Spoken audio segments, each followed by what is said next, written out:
Hello. Who is Mr. Edwin Tuyal? I am Edwin Tuyay and I am a photographer.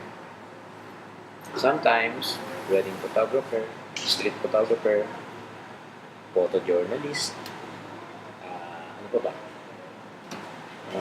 Nude photographer, and corporate photographer. The works, ika nga. Man, yeah. Okay.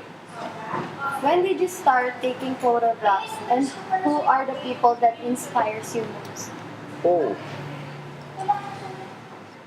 I started siguro as early as high school. Kasi we have a photo studio in Frisco, so my father is a photographer too. So siya ang influence and siya ang inspiration ko.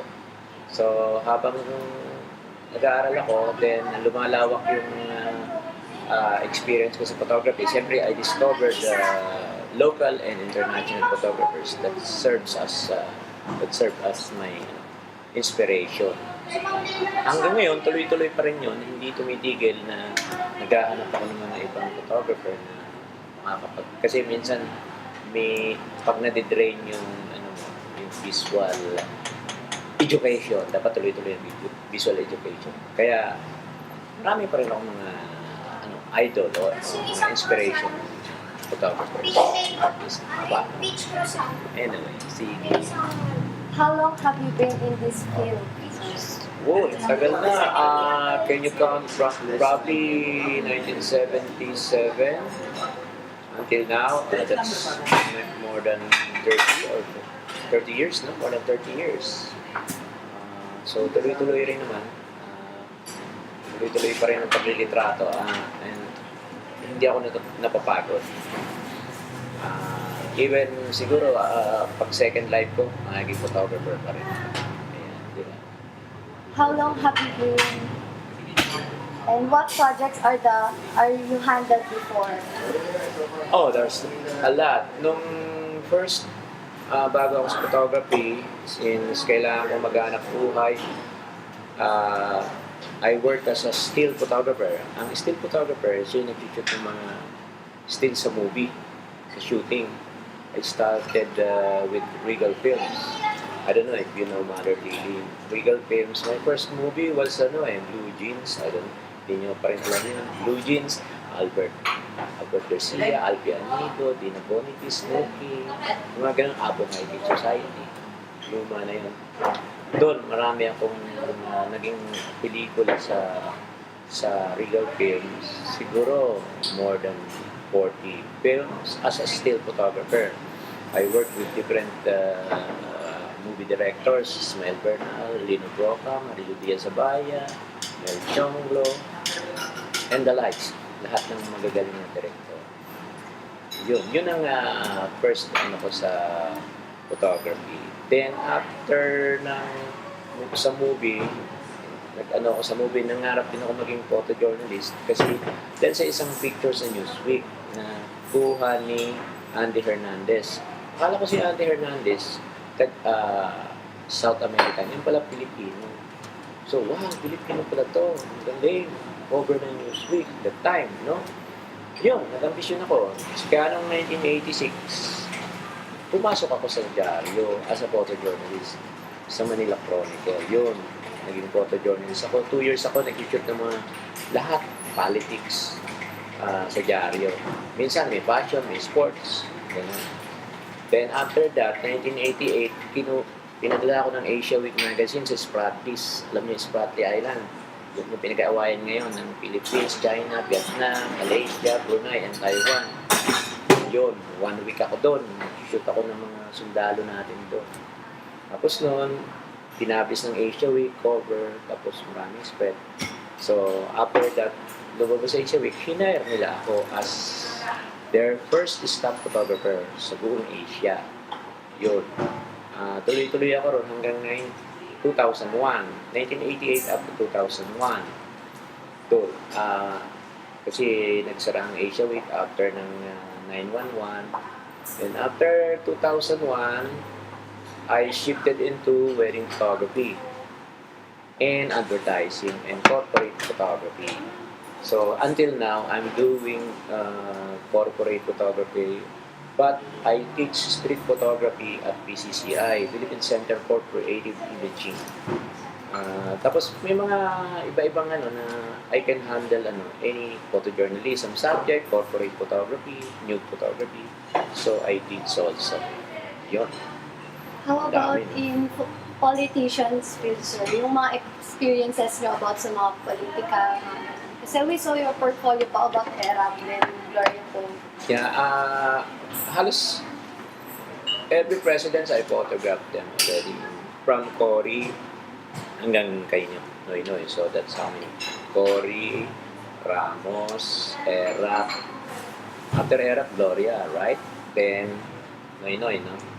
So halos lahat yun kunan ko. And that's the perk of the job na as a photojournalist kasi since I shoot for Asia Week, a very prestigious magazine, so halos lahat ng politicians, senators, hindi lang politicians, pati yung mga CEO, Lucio Tan, Andrew Tan, di ba? Si Django Conway, George T, lahat ng may yan, si Don Jaime Sabel, nakukunan mo yan pag photojournalist ka. So, yun ang experience ko. Hindi lang naman, lahat.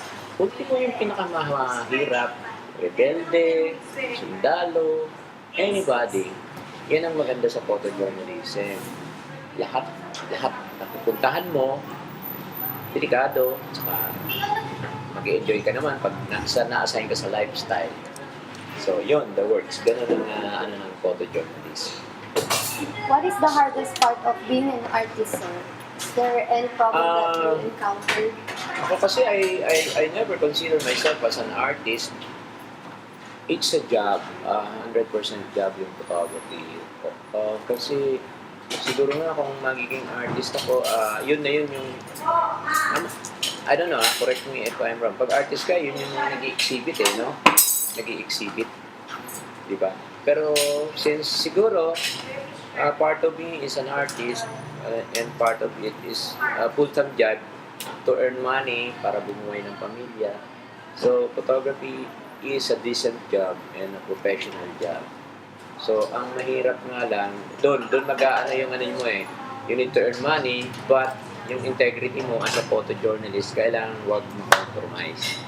Yun ang pinakamahirap. Pag nako-compromise na yung work mo as an artist or as a photographer. Wait. Did you accept a job that made ethical decisions? Well, sa part namin, photographer, photojournalist, even the journalist, minsan i-invite ka ng may mga hidden agenda, magpapa-press conference, then after the press conference, mamimigay ng pera o tawag doon environmental journalism. No? May mga na-encounter akong ganyan. Kaya lang, since yung kailangan malakas yung mo sa ethics, ethical foundation mo dapat malakas. So, alam mo naman na mali na hindi ka dapat masway ng kabila or ng kabila. So, dapat straight ka lang. Huwag mong i-compromise yung ethics ng profession na mabigyan ka ng 1,000, ganito na gagawin mo, o dapat ganito. Diba? Marami kasing ganun. Pero, luckily naman kasi since sa amin, I'm a member also of Foreign Correspondents Association of the Philippines, which is mataas ang standard. Hindi kami basta-basta hindi, ang mga members dyan, hindi binibigyan ng pera. Kasi, sa foreign correspondence, yung standard, bawal na lang ng magpalibre ng magkain. Even yung pamasahe, magko-cover ka kay Pinoy, ililibre ka ng Malacanang sa aeroplano o sa barko, bawal yun sa amin. Kaya, never compromise your ethical standards. Ganun naman. Sir, can you give us some tips on how to be a successful photographer or an artist someday? Well, of course, first and foremost, study the basic kung ano man yung profession mo, whether you're a photographer or an artist or a musician. Of course, basic foundation, pag-aralan mo, tapos yung mga ethics, Then, ang susunod na dyan, since kung alam mo na lahat, ang tip ko dyan yung be passionate. Yung passion, wag mo maalisin. Kasi yun yung passion. Plus, yung ano mo, dapat nasa baba ka lang. Kahit na binibigyan ka ng mga accolades na ganyan, you are being called as master of something, dapat mapagkumbaga ka pa rin. Yun ang ano ng success na kailangan lahat kaibigan. Huwag kang maninira ng kapwa photographer or ng kapwa artist. So yun ang sa akin.